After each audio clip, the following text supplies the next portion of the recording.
the deal. Next week, I'm going to do a video on things Destiny needs to improve on, because as many things as they have fixed or changed, there are still issues with the game that can be looked at. And I'm talking about things they can actually fucking fix, you know, not like that cheesy-ass storyline, the relatively weak final boss fight, or the fucking raids over-reliance on puzzles instead of actually just a good fucking boss fight. These are not things that will be changed anytime soon.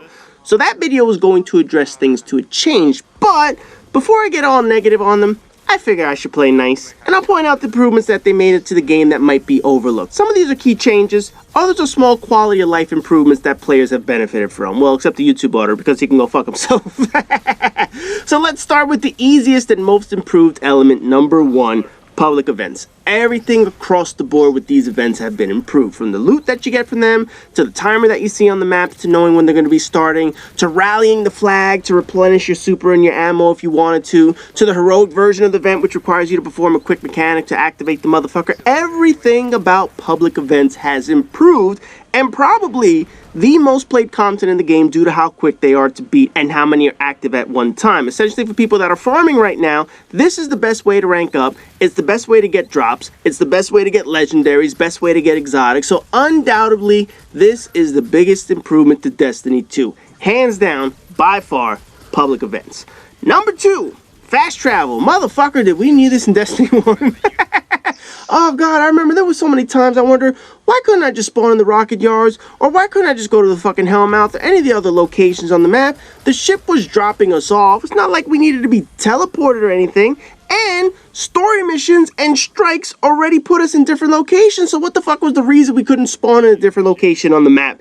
No clue. But now we have fast travel, and don't need to rely on a sparrow to get from one part of the map to the other. You know, you combine this with that public events indicator, and these two changes are absolutely crucial to players who are farming to rank up right now. You could throw in not having to go back to orbit to select the event for each category. You know what I'm talking about? Because overall, travel in Destiny 2 has become so much easier, so much quicker this time around, and it's not as ridiculous as returning to orbit for every fucking activity. So travel is a huge improvement that they made to this motherfucker. Number 3, streamlining the vendors. Now, I'm not a total fan of how vendors work right now compared to Destiny 1. However, the tokens or the coins or whatever the fuck it is that we can get and cash in on any character is far more streamlined of a way to get rewards on certain characters if you want to rank them up. This is an improvement. We can get tokens from pretty much anywhere we want, whenever we want, and it's been a far better way and a quicker way of getting loot. It's quick pieces when you need to get them. Go to the gunsmith, go to the European Dead Zone, go to Zavala. This is certainly an improvement over what we had last time when it came to our vendors. Number 4, not having to rank your guns up. Motherfucker, that was a bitch, man. Especially in launch testing. Y'all remember that shit? You remember back in the day, if you wanted a gun to be at full power, you needed to rank that shit up. You needed to do bounties, patrol missions, or whatever the fuck, just to unlock the perks in the game. The first year alone, when you needed to put in shards or some shit like that, it was ranking up that shit was a tedious fucking process. Over time, Destiny 1 gave us the ability to rank up weapons quicker. You know, even using Motes of Light at some point to rank the whole motherfucker up. But now, they come fully ranked up, fully stocked, no more bounties or XP needed to unlock the full potential of the weapon. It's ready to go as soon as you get it. You can see the full ability of the gun immediately and determine if it's something you plan on keeping. It's a much better and quicker way to see how well a gun performs and whether or not you're actually going to keep the motherfucker or just shard that shit right away. Speaking of Motes of Light, number 5 is the removal of all that extra currency. You know, it's funny, because when I did the Destiny 1 blueprint, one of the key points that I mentioned was that we had too many types of currency. I was like, Motes of Light, strange coins, shards, glimmer, ascendant material, etheric light, judgment tokens, Osiris tokens. Fucking hey, man, that shit was overkill. I even think I said, let's just make strange Motes of Light or some shit. One fucking currency. This time around, Bungie made the smart move by cutting down on all that useless shit. Everything is mainly shards or glimmer. Xur takes shards, upgrades to your weapon take shards and glimmer, and the tokens we get for each planet represented are universal for each character. It's a far better way to create a currency system that's basic, instead of trying to overcomplicate shit by giving each vendor their own fucking currency. It makes a shitload more sense to do it this way. And while we're on the subject of currency, I might as well add allowing us to carry almost 100,000 Glimmer instead of 25,000 is also a nice quality of life change, because man, that shit was irritating. You got up to 25,000, you didn't have shit to do with Glimmer. Now in this game, you could buy whatever the fuck you want. 100,000 Glimmer? Oh yeah, I go through that shit just at the fucking gunsmith buying mods in this motherfucker, man. Number 6 is eliminating the need to pick up planet materials. Much like the currency improvements, back at launch Destiny, planet material was also at a premium. We needed that shit for upgrades on weapons, and it was completely random which material weapons would actually need. Then on top of that, they were like the quest lines. Remember the fucking exotic swords where you needed to go to the 3 planets and find certain planet material in order to get that shit? Oh my god, that thing was even more infuriating that we had to deal with that shit. It was like, what the fuck? You introduced these cool swords and now you're making us go back to the planet and do the same boring shit we did not want to do. Thankfully, that shit is gone. Planet material is merely meant for more rep for your local planet representative. Yes, there are some minor quests, some daily challenges that require you to pick up some pieces, but ultimately, there's no fucking reliance on these shits. You can grab them, go whenever you want. No, you don't have to deal with this shit, so now it's not like Necessity the way it was before. This is a complete improvement over what we had in Destiny 1. Now, as much as I hate the Crucible, I'm the first one to admit that shit. I do have to say the one improvement that they made on this one is number 7, getting back to a primary weapon environment. Destiny 1 was plagued by special weapons. Fusion rifles started off really strong, then they got nerfed. Shotguns ruled the land, particularly Felwinter's Lie, then they got nerfed. Then sniper rifles took over Trials of Osiris, particularly with revived sniping. Finally, they took away all the special ammo at the end of the game, and then sidearms became really popular. It was a never-ending cycle of shit that made primary weapons in the Crucible obsolete. Now, with all the problem weapons in one category, the power weapon, the Crucible has mainly become a primary gunfight. The trade-off, of course, is that everybody's obviously team-shotting, so it's become a numbers game. Yes, they use primary weapons now, but you have to be in a group of 2 or 3 people each and every time to kill a motherfucker. However, at the very least, sniping and shotguns have really been scaled down to Crucible modes. Now you're getting beat by scout rifles. Now you're getting beat by the Minder tool. Now you're getting beat by auto rifles.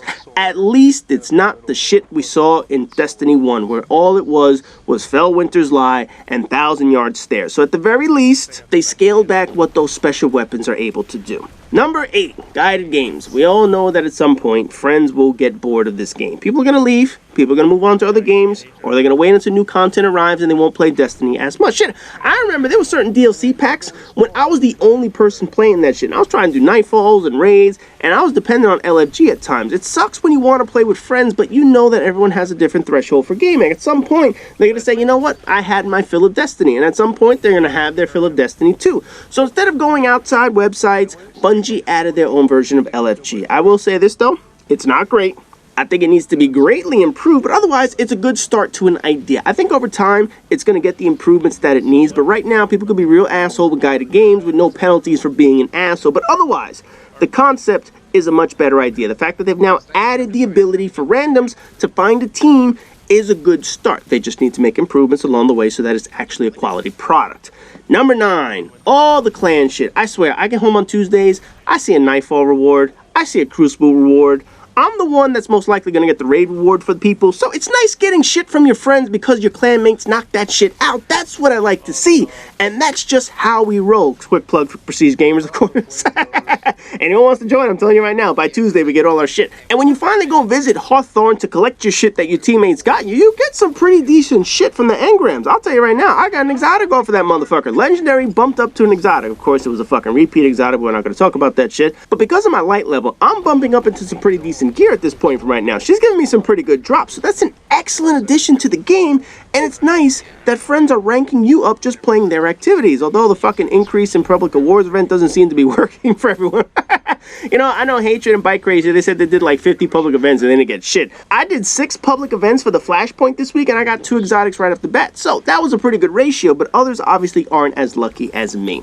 Final improvement that Destiny 2 has made, well, improvement on at least my list. I know there are other improvements. People will find things that they found improved overall in this game, but you know what? Go make your own fucking video. Fuck that shit. This is my goddamn list, man. But anyway, for my number 10, I'm going to go with exotic engrams. Remember how in Destiny 1 you had the 3 of coins that increased your chance at an exotic or gave you the ability to have a drop with an exotic?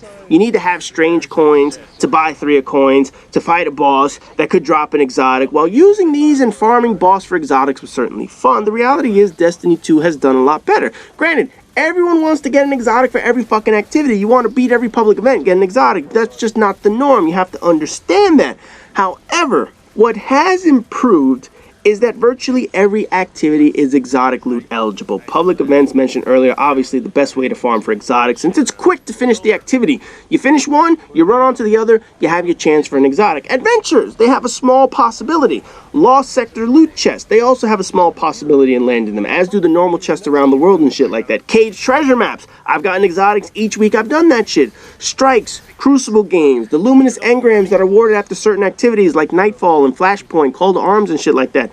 These are all new ways that which we could land an exotic, as opposed to before where you had to pop a 3 of coins, fight a boss, hope they drop shit, do your Nightfall, hope you open the correct chest in a raid or whatever the fuck it is. They didn't make you play activities, well, other than strikes. But essentially, now you're not required to have a currency in order to have a chance for that shit. It's given to you right off the bat. The probability is there for you. You no longer need 3 of coins in order to have that probability bump up for you. While some people like the idea of improving their probability, I will say, it feels like 3 of coins are naturally added now. It doesn't feel like we need to have something to boost our probability. It's just that we might have a low probability as is. But essentially, every activity now is exotic loot eligible. So, that's my list of 10 improvements that I think Destiny 2 has made so far. Next week, though, like I said, I'm going to get into 10 things that I think Destiny has fucked up on and they need to change. Actually, the list is really like 20. I'm going to combine almost a lot of things. It's going to be a nice way of squeezing in all the shit that I think that they fucked up on this game. But I'm being nice for now, so they do get some credit for some of the improvements that they made. So as always, rate, comment, subscribe, and all that good shit. And I'll see you guys in the next video.